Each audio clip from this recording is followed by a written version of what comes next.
అమ్మా నాకు ఏదైనా స్టోరీ చెప్పమ్మా, నిద్ర పడుతుంది. అలాగే నాన్న. 2 కప్పలు మంచి స్నేహితులు అనుకోకుండా ఒకరోజు పాలకుండలో పడిపోయాయి.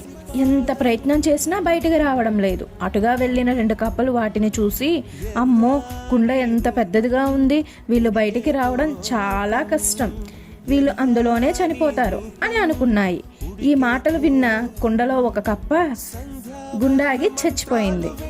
ఆ మాట వినకుండా ఇంకో కప్ప తన ప్రయత్నం చేస్తూనే ఉంది. మరుసటి రోజు ఆ కుండలో పాలు పెరుగయ్యాయి. పెరుగు నుంచి ఆ కప్ప సంతోషంగా బయటకు వచ్చేసింది.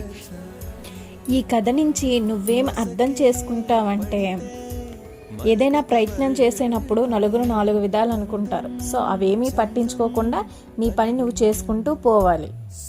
ఈ స్టోరీ అండ్ నా బ్యూటిఫుల్ పెయింటింగ్ మీకు నచ్చినట్లయితే like, share, follow and subscribe.